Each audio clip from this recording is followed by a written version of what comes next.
Lillahi hamdan katsiran tayyiban mubarakan fihi kama yuhibbu rabbuna wa yarda. Wa asyhadu an la ilaha illallah wahdahu la syarikalah wa asyhadu anna Muhammadan abduhu wa rasuluhu sallallahu alaihi wa ala alihi wa ashabihi ajma'in, amma ba'd.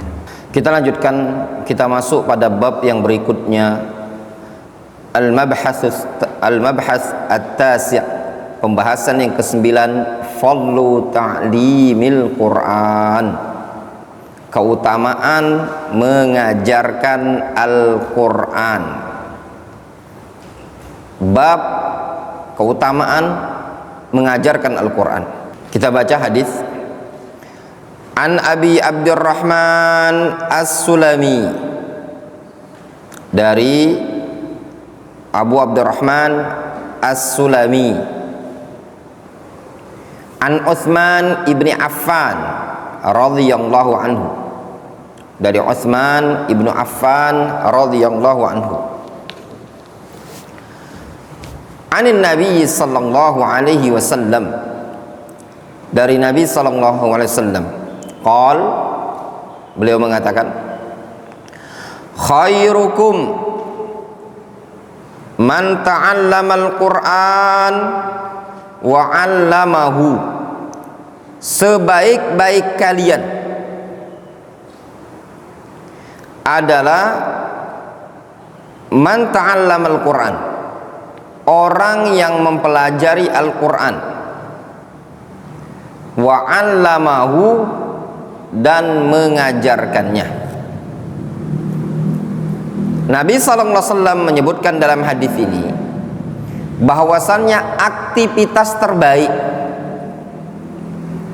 adalah mengajarkan Al-Quran dan mempelajari Al-Quranul Karim. Qal wa aqra'a Abu Abdurrahman fi imra'ati Utsman hatta kana al-Hajjaj, qal wa dzaka alladhi aq'adani maq'adi hadza. Sungguh Abu Abdurrahman As-Sulami telah mengajarkan qiraah, mengajarkan Al-Quran pada masa pemerintahan Utsman ibnu Affan sampai pada masa Al-Hajjaj ibnu Yusuf.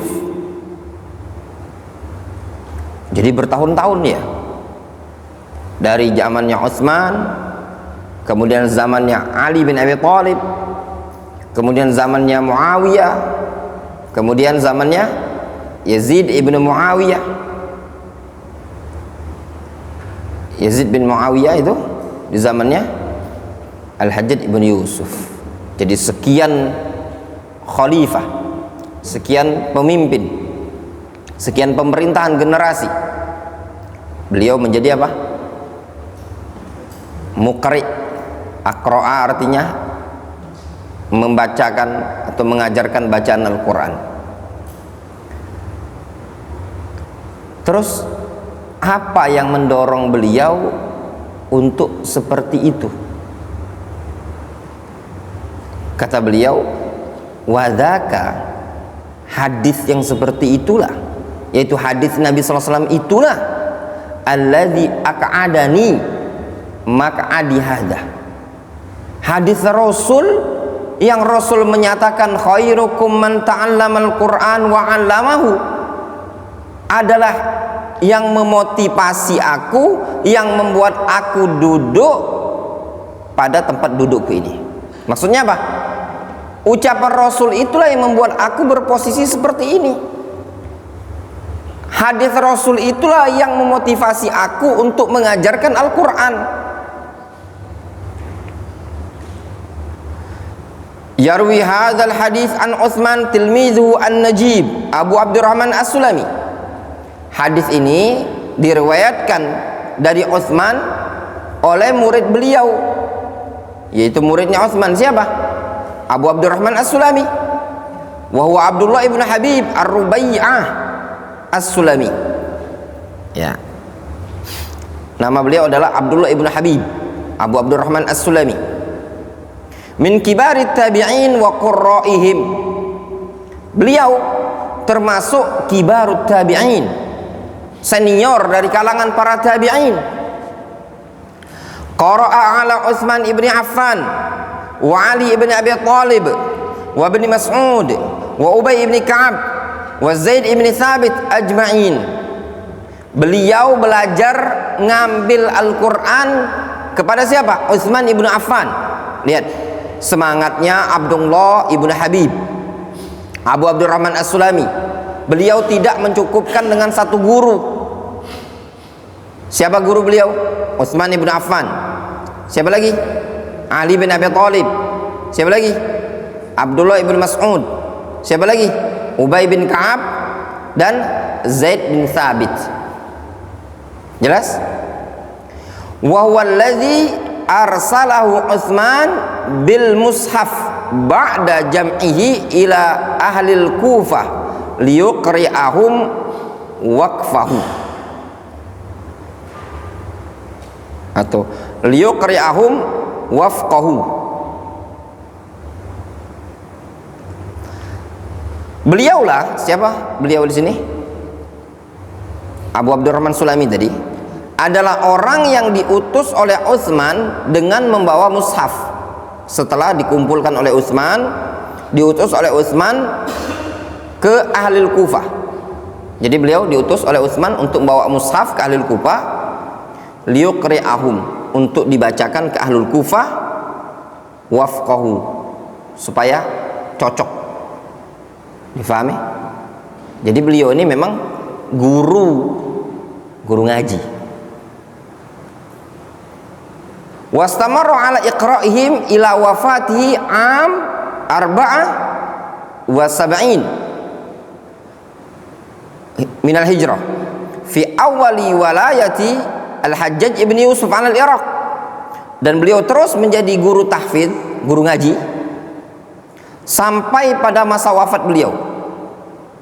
Umur berapa? Tahun berapa? Tahun 74 Hijriah. Pada awal-awal pemerintahan Al-Hajjaj bin Yusuf Ats-Tsaqafi di wilayah Irak. Wa qad qil innal Hasan wal Husain qara'a alaihi. Bahkan ada yang menyatakan Hasan dan Husain itu belajar ngajinya sama dia. Sama siapa? Abu Abdurrahman As-Sulami. Kama qara'a alaihi adadun minat tabi'in. Dan sebagaimana sekelompok tabi'in juga, banyak dari kalangan tabi'in yang belajar qiraah kepada beliau. Min abrozihim, di antara yang paling menonjol dari kalangan tabi'in yang belajar qiraah kepada Abu Abdurrahman As-Sulami, Asim ibni Abi Najud. Asim bin ibnu Abi Najud, atau dikenal dengan Asim bin Bahdalah. Sodukun fil hadis, imamun fil qiraah. Jelas? Alladzi khalafahu fi Masjidil Kufah, yang menggantikan siapa? Yang menggantikan Abu Abdurrahman di Masjid Kufah. Wa huwa sahibul qiraah allati yaqra biha aghlabul muslimin al-yaum min riwayat Hafiz. Dan Asim ini adalah pemilik qiraah yang dibaca oleh kebanyakan kaum muslimin di hari kita sekarang ini pada riwayatnya Hafiz. Jelas? Nah, jadi Utsman bin Affan punya murid namanya Abu Abdurrahman As-Sulami atau Abdullah bin Habib. Ya, Abdullah bin Habib punya murid namanya siapa? Asim. Ini kalau dari Utsman ya. Kalau dari Ali qiraahnya gimana? Seingat anak kalau jalan qiraah yang dari Ali, dia Hafiz, Asim, kemudian Zir bin Hubeish, an Ali bin Abi Thalib, gitu Ustaz Syarif. Ya. Berarti qiraahnya jalannya dia ini, kalau dia ke Utsman jalannya Asim, terus Abdullah bin Habib. Berarti kalau jalannya dari Ali, Asim, Zaid bin Hubeish, Ali bin Abi Thalib, gitu. Karena anda ahli qiraah, ya, untuk belajar sama Ustaz Syarif.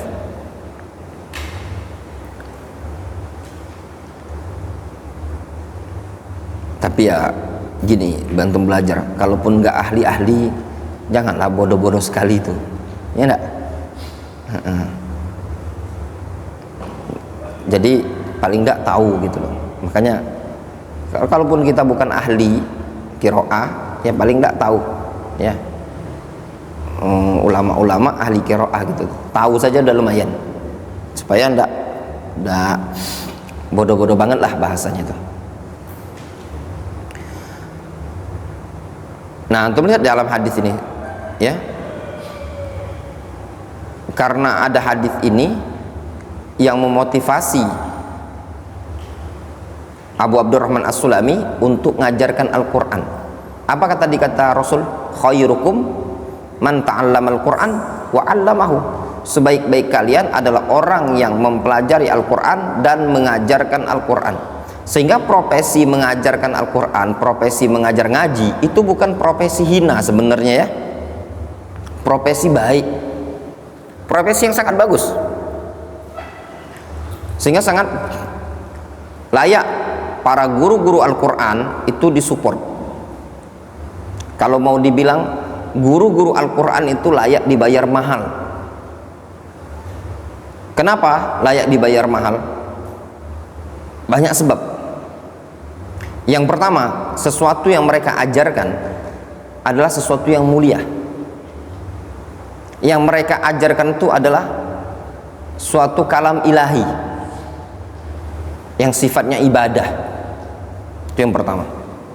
Yang kedua, kalau dibilang kenapa guru ngaji itu layak dibayar mahal, guru Al-Quran adalah profesi yang tidak setiap orang bisa, ya enggak? Tidak setiap orang bisa loh, hanya orang-orang tertentu yang bisa mengajar, bisa mengaji. Kemudian yang ketiga, orang-orang yang belajar adalah generasi-generasi anak-anak. Yang ngajar generasi anak-anak ya kayak antum inilah, bikin naik darah tinggi. Anak jujuran ya, anak kalau ngajar ngaji itu tidak bisa, maka anak suruh Ustaz Syarif. Anak balikkan beliau dari Yaman. Sebenarnya kalau ada pengajar mungkin anak tidak suruh beliau balik di Yaman. Tapi kalau anak ngajari antum, anak nanti darah tinggi terus. Apalagi yang kayak Umam ini, kayak Adha, yang antum juga termasuk juga, ya enggak? Iya apa enggak? Nah, yang pecacal pecicilan. Nah, ketika antum punya guru yang bisa ngajari antum, maka guru ngajar ngaji itu bukan cuma ngajari ilmu, tapi apa? Tukang asuh. Ya benar? Tukang asuh. Udah diajari, diasuh pula anaknya. Makanya kalau di sini antum kalau kena marah sama ustadz-ustadznya antum yang guru-guru tahfidz, anak ndak ada nyalain guru ngaji. Orang tua antum mau terima, mondoklah di sini. Enggak terima, gulung kasur, gulung tikar, gulung karpet segala macam, bawa ala pulang. Itu saja. Karena mendidik anak-anak itu enggak gampang, susah. Ketika antum di sini ada yang mengajari, itu fungsinya apa? Untuk masa depannya antum. Mungkin orang menganggap belajar Al-Quran itu bukanlah profesi yang bisa mendatangkan kekayaan. Saya katakan iya, memang betul tidak mendatangkan kekayaan di dunia, tapi bisa mendatangkan kekayaan di akhirat. Namun untuk di dunia paling tidak nggak ada guru ngaji itu mati kelaparan, ya enggak? Ngajar aja dia ngaji, bayaran mungkin 50.000, 100.000 sebulan,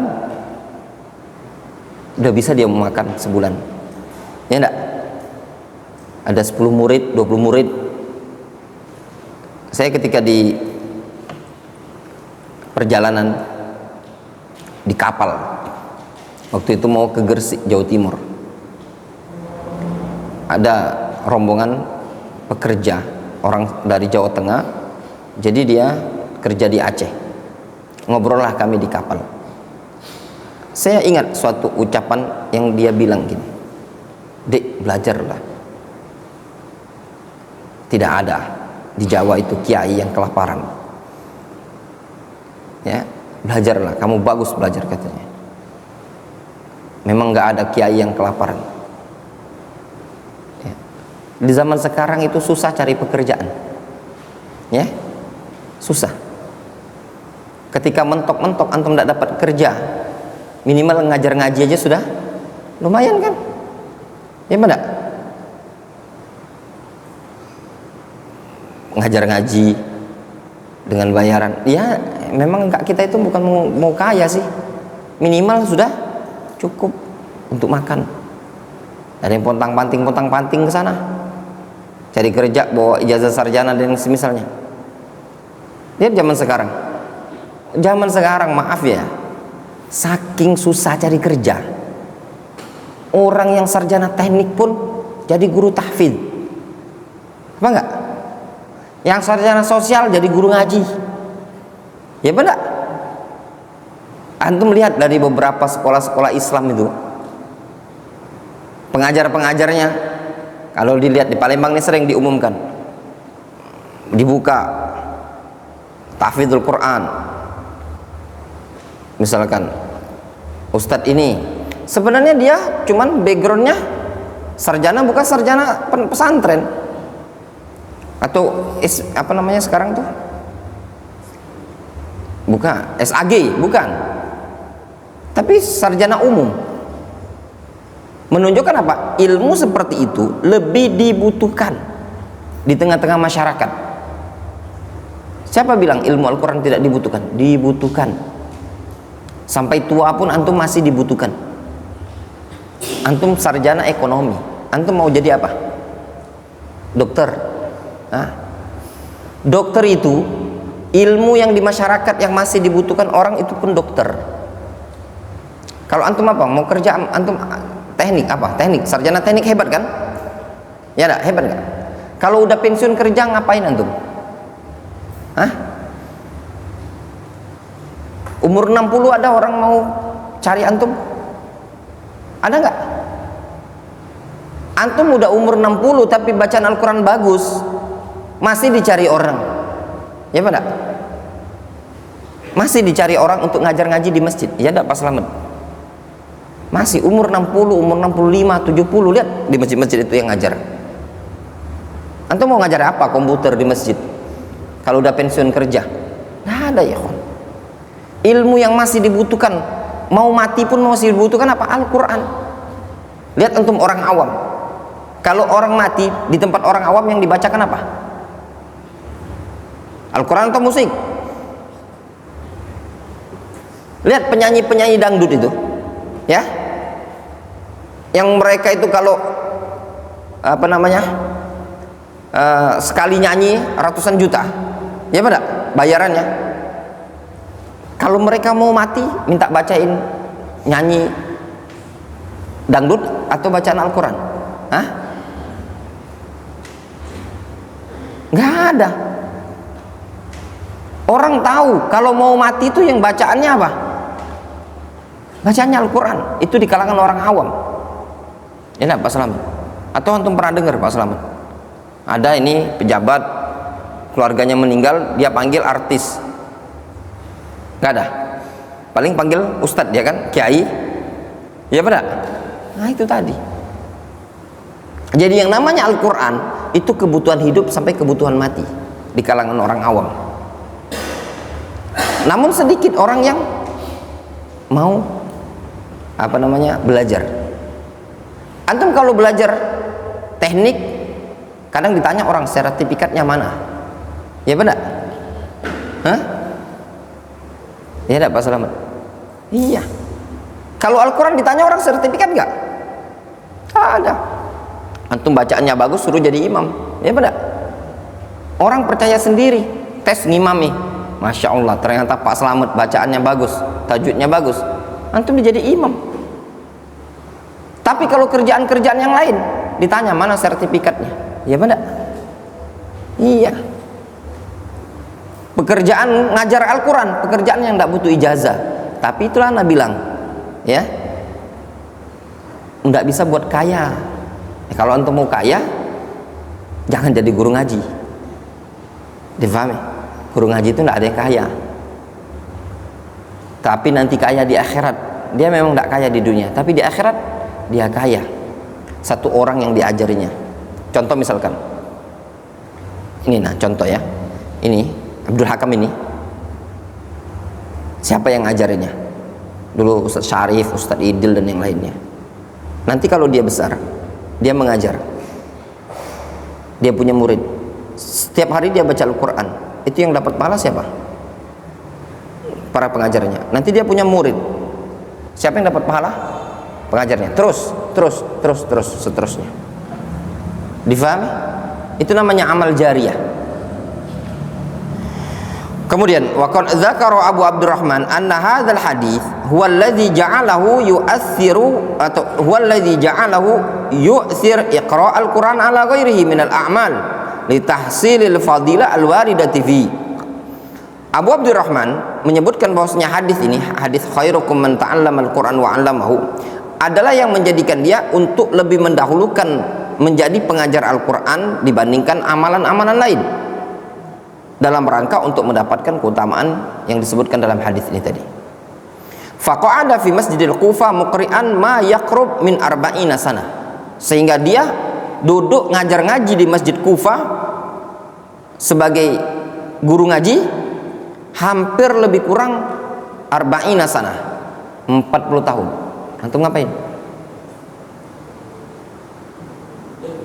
Hah? Ngapa? Antum pusaplah dulu 20 kali sana. Hadza makna qauli wa dzaka alladzi aq'adani maq'adi hadza. Ini adalah makna ucapan Abu Abdurrahman, itulah yang memotivasi aku untuk berposisi ngajar di tempat ini tadi. Jadi yang membuat beliau duduk ngajar selama 40 tahun tadi apa? Hadis ini tadi. 40 tahun jadi guru ngaji. Nah, Pak Ramli belum sampai 4 tahun, 40 Pak Ramli. Nah, 40 tahun. Nanti antum hitung Pak Ramli. Siapa tahu umur antum mencapai sebagaimana yang di Abu Abdurrahman As-Sulami ini tadi. 40 tahun. Jadi bukan masalahnya tuh ngajar Al-Quran itu profesi rendah para jamaah, profesi bagus. Makanya anak paling seneng kalau kita ini dibuka, di sana ada ngaji, di masjid itu ada belajar ngaji, masjid itu belajar ngaji, masjid itu belajar ngaji. Kalau banyak yang tempat belajar ngaji itu apa? Manfaatnya kan besar kan? Orang-orang bisa baca Al-Quran. Sekarang ini buta huruf Al-Quran itu banyak. Orang-orang nggak bisa baca Al-Quran itu banyak loh, bukan sedikit, banyak. Dua kiranya para pemerintah kita ini, para pejabat ini tadi memodali. Apa modali? Dibayar guru-guru ngaji di setiap masjid itu, nah dikasih gaji. Kasih satu masjid, siapkan 2 guru ngaji atau 4 guru ngaji untuk anak-anak laki-laki, anak-anak perempuan, untuk bapak-bapak laki-laki dan ibu-ibu. Nah, setiap hari bayar, kasih gaji UMR. Ya benar. Setiap masjid ada. Subhanallah, kalau ada setiap masjid seperti itu, orang-orang yang bisa baca Al-Quran banyak. Sekarang lihat masyarakat kita, masih mending di kota, di kampung-kampung sekarang. Karena guru ngaji ini nggak difasilitasi, nggak ada gajinya pula dari pemerintah. Yang pandai-pandai baca Al-Quran mikir, daripada saya ngajar ngaji, ya duit bayaran itu tadi juga kadang ada bayar kadang tidak. Akhirnya apa? Mendingan kerja sajalah. Jadi guru ngajinya apa? Kerja. Capek dia, nggak sempat ngajar lagi. Ada yang jualan mungkin, ada yang jadi PNS lah, ada yang dengan berbagai macam profesi. Jelas ya? Wallahu ta'ala. Mungkin cukupkan dulu sampai di sini, masih panjang itu keterangannya ya. Naktafi bihadzal qadar.